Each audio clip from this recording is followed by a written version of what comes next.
This is my Week 7 presentation on the very last chapter of our text called the Mobile Model. In the concluding chapter of Taking the Reins, the authors compared the overall transformation process to a baby mobile. I think this is a great analogy, and I will walk us through it in this presentation. The first way that the transformation process is like a mobile is that it is made of interdependent components.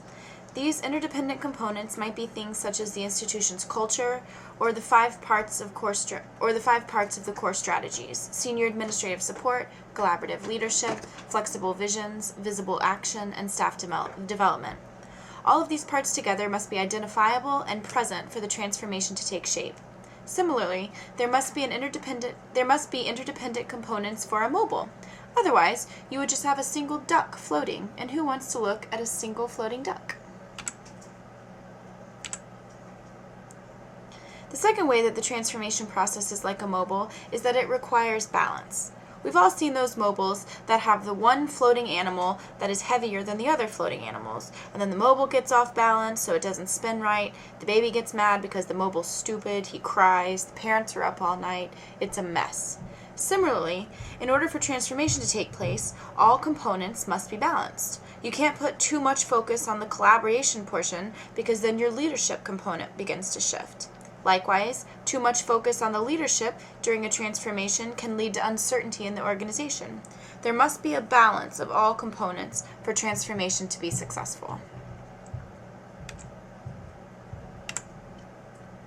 The third way that the transformation process is like a mobile is that it needs to be able to swirl in the air. In higher education institutions, there will always be changing environments. New faculty, new students, new staff, new boards and trustee members, new university leadership. With each new change in the dynamic, there will need to be small changes in the system. As such, any kind of change should be adaptable enough to swirl in the air with these changing environments. I grew up in Florida, and we learned at a young age that during a hurricane, you tie your boat very loosely to the dock. That's because when the tide changes and the swells rise, your boat won't be so tightly attached to one stationary spot that it beats itself up against the dock. Giving it more line allows it to float with the changing currents, thus saving you a lot of money and possibly an entire boat. Similarly, an organization needs to be able to swirl with the changes. Besides, who wants a mobile that doesn't spin? Look at this poor kid, he looks miserable.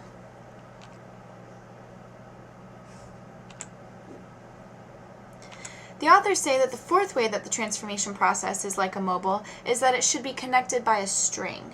They say that this string is equivalent to the collective making of the meaning of the change process.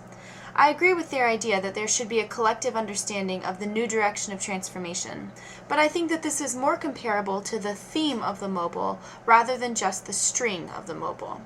In order for a transformation to be successful, all participants at the very least need to be looking in the same direction. They all might have different ideas of how to get to the endpoint, but they should all be striving for the same endpoint. I think this is similar to the mobile's theme. Take this mobile, for example. It's made of 5 different dog-inspired agents. While each component is individual and unique, they are all in agreement on the canine component.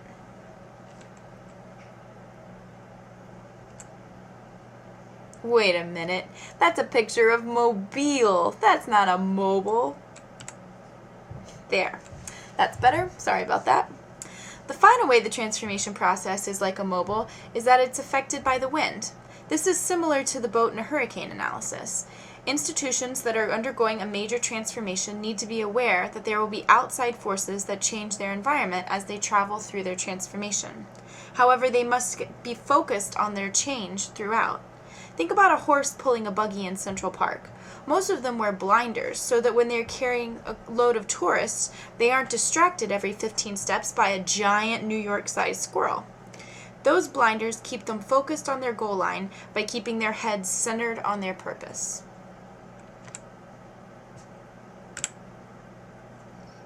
I have to say that this book, Taking the Reins, has been really invaluable to my capstone. I've learned how to look at the individual components of a change while still respecting the larger structure of a major transformation. My capstone has really developed this semester into a project that I'm interested in, can utilize in my career path, and more importantly, can actually implement someday. By using Taking the Reins as a guidebook of sorts, I think I'm more prepared to implement a significant change in a higher institution.